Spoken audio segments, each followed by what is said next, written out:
Hello mga kaibigan! Magandang umaga sa ating lahat. Ito na naman ang yung life coach at ka-negosyo partner, Ate JB. Maganda pa rin no, kahit si Ate JB ay may trangkaso, may sipon, obo, ano pa ba?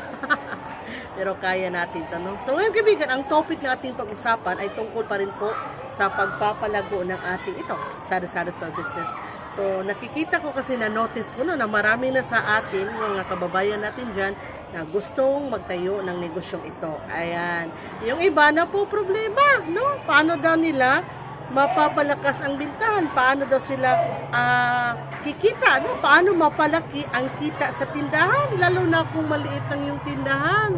So, kaibigan, paano ba natin mapapalaki yung ating kita or profit, no? Kung maliit lang ang ating tindahan, no?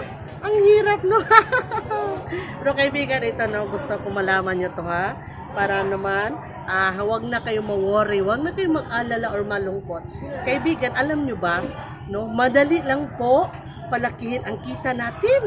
Kahit maliit yung ating tindahan, tama ang narin yung kaibigan. Kasi ako noon, nagsimula rin ako sa maliit.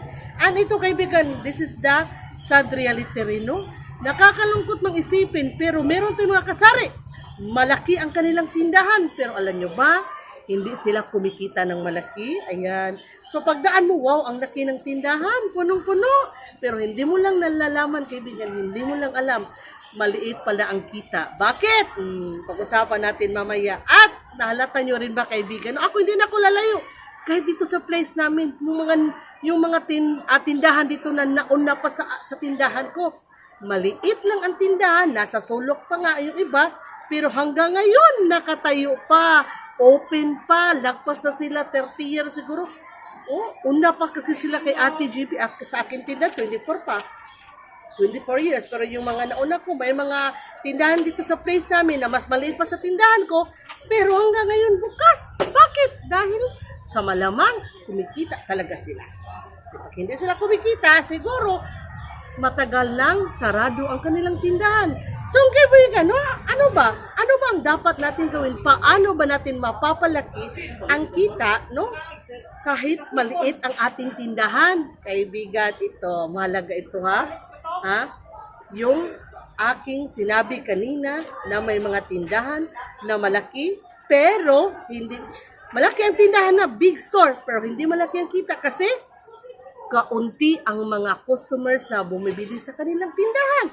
Bakit? Kasi kaibigan, ito pakinggan nyo ha, mahalaga kasi ito, yung ating magandang pakikitungo sa ating kapwa. Baliwala, kahit malaki ang yung tindahan, kompleto, full of stocks, pero hindi naman maganda ang pakikitungo mo sa yung kapwa. Sure na kaunti lang ang bibili sa yung tindahan. Pero ikaw kaibigan, kahit maliit ang iyong tindahan, pero nakasmile ka palagi, no? Pala kaibigan ka, maganda ang pakikitungo mo sa iyong mga kapitbahay, sa iyong kapwa, ay tiyak, dadami ang customer sa iyong tindahan. And of course, pag dadami, matik na yan, lalaki ang kita natin. So by the way kaibigan, don't mind na, may mga motorcycles na dumadaan sa harapan ng aking tindahan, kaya medyo maingay yung ating background. Ay, meron na namang bibili. Saman! Ayan. Ngayon kasi kaibigan ay alas 7 ng umaga, diba? Yung mga students nasa labas, bibili sila. No? Tingnan natin. Jaws 13. Ayan, kaibigan. Isa na ito sa mga paraan para lalaki yung ating kita. Hello. Ayan. Magtinda tayo ng mga produkto na gusto ng mga bata. O, diba? Apat sila. Hello, Ramon. Sa'yo ka, mangga. Ayan, kaibigan, another tip ito, ha? Bago ko ito makalimutan. Magtinda ka ng mga pangbata. Ayan. Mga gusto ng mga bata, tingnan nyo. Ayan, kaibigan, back to our main topic. Kita ko lang sa inyo, kaibigan, saktong-sakto kasi mayroong bumibili. Isa ito sa mga paraan para kikita tayo ng malaki kahit maliit yung ating tindahan, magtinda tayo ng mga pambata. Yan, wala nang edit-edit.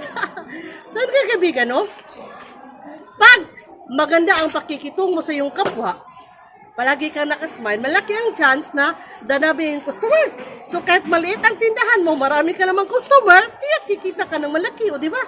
Pero kaibigan, ito ang pinaka-importante sa lahat. Ha? Wala kasi yan, kaibigan, sa laki ng tindahan o sa liit. na mabibase natin kung kumikita ba ng malaki ang isang negosyante, ang isang tendero, sari-sari store owner, no? Wala sa laki o liit ng tindahan, no? Kasi dear friends, merong mga malaking tindahan, maraming laman. Pero pag maghanap ka ng nail cutter, wala. O, di ba? Maraming laman ang tindahan. Yung Bear Brand by box. Yung Bear Brand, isa yun sa mga pinaka mabintang gatas, no? Yung Bear Brand. Ayan. Pero, marami kang ang Bear Brand. And then, si customer, may customer naghanap ng birch tree. Ngayon, wala kang birch tree. Marami kang Bear Brand, wala kang birch tree. O, di ba? O, kahit dito mga kaibigan, marami kang ketchup. Punong-puno ang tindahan mo ng ketchup. Pero pag may naghanap kayo ng Del Monte, wala. Kasi ang tindahan mo, UFC lang at Papa. No? Ang ibig kong sabihin, kaibigan, kahit malaki ang iyong tindahan, maraming laman, pero hindi naman kumplito. Ito ha, maraming laman, pero hindi kumplito. Maraming laman. So, kasi nga, by box, bulto-bulto mamili, pero hindi naman kumplito. Paano ka kikita ng malaki? Meron ding mga tindahan na maliit, no? Pero lahat ng hanapin ni customer na ibigay. Ang liit ng tindahan. Tingnan mo, kaunti ang laman, pero kumplito. Bakit? Kasi, hindi siya bumibili ng bultuhan. Pero, ang tindera, padaanin muna natin ang sakyan ng, lumabas ang aking pagkabisaya, ang sasakyan, kaibigan, may dumano. Padaanin na natin bago tayo magpatuloy para marinig nyo ako ng maputi. Kaibigan, ito talaga, maganda ito. Maliit ang iyong tindahan, maliit ang iyong puhunan, pero kumplito. Ano bang ibig sabihin natin, JB? Kumplito kasi nga, yung puhunan mo, hindi mo ginamit sa pagbili ng bultuhan. Ikaw kaibigan, pag bago kang simula na yung tindahan, lalo na't kaunti lang yung puhunan, huwag kang bumili ng bultuhan. Ayan, kunwari may 10,000 ka na puhunan. 1 box senyorita, 1 box family, 1 dozen, no? May mga 1 dozen, lahat ng shampoo meron siguro. So, by 1 dozen, wag na. Wag muna kaibigan kasi pag inubos ng puhunan mo, ganyan ka mamili, bultuhan, ang tendency, yung mga ibang produkto, hindi mo mabili. No? Hindi mo mabili kasi naubos ang puhunan mo. Kaya nga, ang mas mahalaga, kahit hindi bultuhan, katulad ko noon, nang magsimula ako ng tindahan, 2022. So, 24 years na. Nang magsimula kami ni Francis sa aming tindahan, ang aming puhunan ay 1,000. O, paano? Anong ginawa ko? 6 lang muna na itlog. 6 na Milo, 6 na Bear Brand, ganun lang, isang sardinas, sa isang klase ng sardinas, 2 cans, sa beeflog, tag-2 lang, para magkasya yung aking puhunan. Pero, ayun na nga, maliit ang quantity, tag-3 piraso, or 6 na piraso, bihira lang ako bumili noon ng mga by dozen, kaibigan, no? Kasi nga, para magkasya yung aking puhunan, marami akong mabili. So, and thanks God, that time, pwede bumili ng mga half dozen, 6 pieces, no? Pero ngayon, meron pa rin naman nagtitinda ng mga 6 pieces. So, pwede kaibigan, no? As much as possible nga, no? Dapat, huwag ka bumili ng bultuhan. So, yung kwarta mo, yung pera mo, budgetin mo ng mabuti, no? Para makasya, para mabili mo lahat ng produkto. Alamin mo kung ano ang gusto ni customer, anong pangangailangan. Ito ang napakahalaga bilang isang tendero at tendera, kaibigan. Dapat matugunan natin, maibigay natin ang lahat ng kailangan ni customer. Ha? Kung ano man ang hinahanap ni customer, dapat maibigay natin.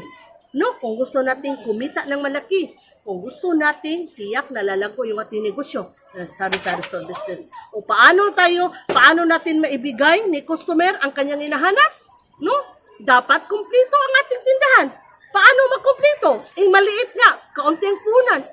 Kaunti lang. Every kind, every produkto, kaunti lang bilhin mo. Kung maliit ang puhunan mo sa sardinas, 2 piraso.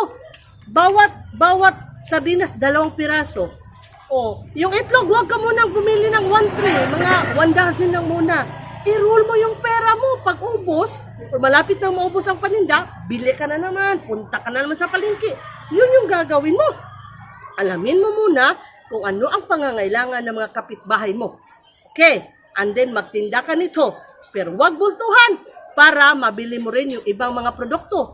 May mga paninda kasi, may mga produkto na hindi fast moving.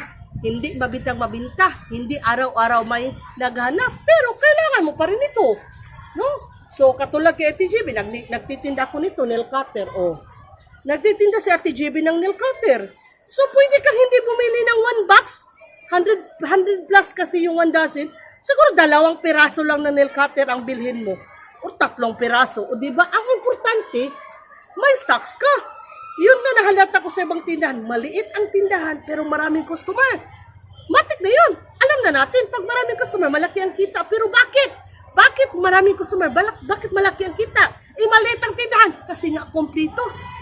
Yung tindera, he always see to it na kahit anong hinahanap ni customer, maibigay niya. Ito dapat, huwag natin kalimutan. Ang sikreto para lumaki ang ating kita at patuloy na lalago, tiyak na lalago ang ating negosyo, dapat anuman ang pangangailangan, hinahanap ni customer, maibigay po natin. Huwag kang mag-alala, maliit ang tindahan mo. Basta naman, kahit anong hinahanap ni customer, maibigay mo. O Ate GB, paano kung maibigay? Kaunti lang ang puhunan ko. Kaya nga, budgetin mo ng mabuti yung puhunan. No, huwag ka munang bumili ng bultuhan. Sa Coke, 1 case lang muna. Huwag muna 6 na case, 10 case. Sa Bet, 1 case na muna. Pag naubos, bili ka na naman. Huwag kang mag-focus sa isang produkto. Hello, Mads. Dumaan yung ating kaibigan, yung ating kumari. Ayan. So, mabay tayo. Marami tayong kaibigan. Ayun, dumaan yung aking kumari. Tinawag niyo po ako. And back to our main topic. Kaibigan, again ha, dapat huwag kang mag-alala, huwag kang malungkot, huwag kang mawala ng pag-asa, huwag kang tumigil kung maliit ng tindahan mo. Ang importante, again, kompleto or halos kompleto. Lahat ng hinahanap ni customer, maibigay mo. O, paano? Pag naghanap si customer ng, ito, kapakita ko sa inyo. O, ito, puller. Pag naghanap si customer ng puller, wala ka, kasi nga maliit ang puhunan, huwag mong sabihin, wala akong puller, maliit ang puhunan ko, hindi ako nagtitinda ng puller. Huwag mong sabihin, magsinungaling ka. Sabihin mo kay customer, uy, kanina lang naubos yung puller ko, binili. Ay, sa uli mo na ni Ate JB, ha? Ayan. Ganun ang ginagawa ko noon. Ate JB, pwedeng bumili ng whole kernel. Ayan, ito kaibigan. Mga ganito. Noon kasi hindi ako nagtitinda nito. Ate JB, meron kayong sweet corn na nasa lata? Eh ako kaibigan, hindi ako nagtitinda nito noon kasi nga hindi siya fast moving. Pero hindi ko sinabi kaibigan na hindi ako nagtitinda ng sweet corn na nasa lata. Ang sabi ko, naubos kahapon o naubos kanina. And then, pagpunta ko sa palengke or sa grocery, binibili ko. Kung anong hinahanap ni customer na wala sa aking tindahan, binibili ko.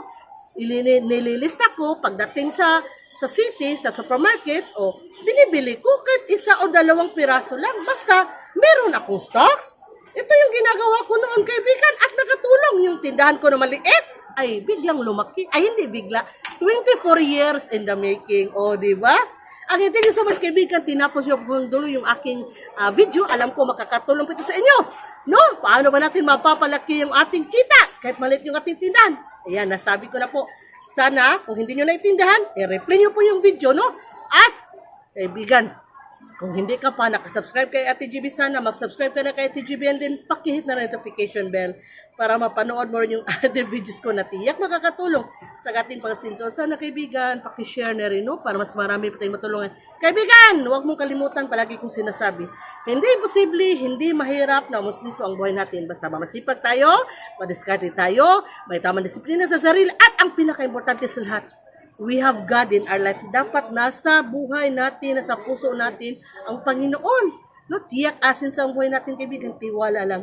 Thank you so much sa iyong pagmamahal kay Ate GB. I also love you guys. Thank you so much. God bless.